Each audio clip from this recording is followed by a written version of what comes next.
Hey guys, तो आज के इस वीडियो में हम डिस्कस करने वाले हैं कि डिप्रेशन क्या होती है और ये क्यों होती है। तो गाइस, डिप्रेशन एक तरह की मेंटल डिसऑर्डर रहती है जिसमें व्यक्ति अपने आप को काफ़ी वर्थलेस फील करता है, मूड काफ़ी डिप्रेस्ड रहता है, सेल्फ गिल्ट फील करता है, किसी भी कार्य में मन नहीं लगता है, साथ ही साथ उनकी जो भी डेली लाइफ में जो भी एक्टिविटीज़ थी उनमें इंटरेस्ट नहीं रहता है, जिसके कारण उनके खाने पीने का जो भी दिनचर्या रहता है उसमें काफ़ी जो होता है चेंजेस आती है, वो काफ़ी प्रभावित होता है। तो ये होता है इस डिप्रेशन। तो इस डिप्रेशन मेनली जो रहती है हमारे मोनोएमिन्स के डिफिशियंसी के कारण होते हैं, जैसे कि non adrenaline, dopamine and serotonin.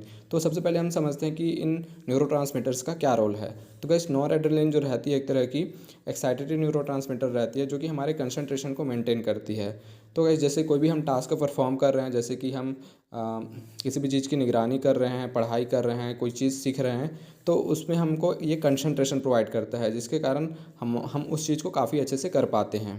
Then second आता है डोपामाइन। तो डोपामाइन जो रहता है एक तरह का इनहिबिटरी न्यूरोट्रांसमीटर होता है जो कि हमें प्लेजर प्रोवाइड करता है। जैसे कोई भी टास्क परफॉर्म कर रहे हैं, हम पढ़ रहे हैं, लिख रहे हैं, या ड्राइविंग कर रहे हैं, या कोई भी चीज़ काम कर रहे हैं ना, तो उसमें हमको ये प्लेजर प्रोवाइड करता है, जिसके कारण हम उस टास्क को काफ़ी अच्छे से परफॉर्म करते हैं। देन थर्ड आता है हमारा सीरोटोनिन। तो ये सीरोटोनिन जो रहता है एक तरह का इनहिबिटरी न्यूरोट्रांसमीटर रहता है जो कि हमारे मूड एंड मेंटल स्टेट को मेंटेन करता है, साथ ही हमारी मेमोरी, स्लीप, कंपल्सन्स, इम्पल्स, इन सारी चीज़ों को भी ये मेंटेन करता है। तो कैसे अगर इन तीनों में से अगर किसी में भी एबनॉर्मलिटीज़ आ गई, डिफिशियंसी हो गई, तो यहाँ पे हमारा जो मेंटल स्टेट रहता है वो अफेक्ट होता है और हमको डिप्रेशन की जो प्रॉब्लम रहती है वो अराइज होती है। तो कैसे आइए हम समझते हैं कि किस तरह से डिप्रेशन जो रहती है वो होती है। तो गाइस, इस इमेज में आप काफ़ी अच्छे से देख सकते हैं, जब नॉन एड्रेनर्जिक न्यूरॉन से जब नॉन एड्रेनलिन रिलीज़ होता है, देन वो पोस्ट सिनेप्टिक न्यूरॉन्स में अपने नॉन एड्रेनर्जिक रिसेप्टर्स के साथ में बाइंड होता है।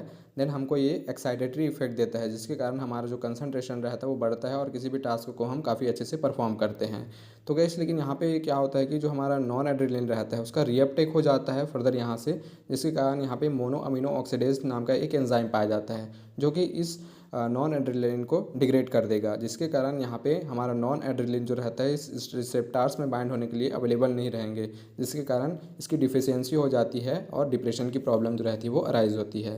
देन आप यहाँ पे सेकंड इमेज में देख सकते हैं, जो हमारे सीरोटोनिन न्यूरॉन्स हैं वहाँ से सीरोटोनिन रिलीज़ होते हैं। देन वो किसी कारण से यहाँ पे रीअपटेक हो जाते हैं। देन ठीक है, इस चैनल से रीअपटेक हो जाने के बाद ये further mono amino oxidase enzymes के थ्रू इसका डिग्रेडेशन हो जाएगा, जिसके कारण फर्दर जो सीरोटोनिन रहेगा उसकी डिफिशियंसी हो जाएगी इस रिसेप्टर्स में बाइंड होने के लिए, जिसके कारण इसका इफेक्ट जो रहता है हमारे मेंटल स्टेट में पड़ता है और डिप्रेशन की प्रॉब्लम जो रहती है वो अराइज होती है। तो गैस, इस तरह से डिप्रेशन की प्रॉब्लम जो रहती है वो होती है। तो गैस, आई होप सो ये वीडियो आपको काफ़ी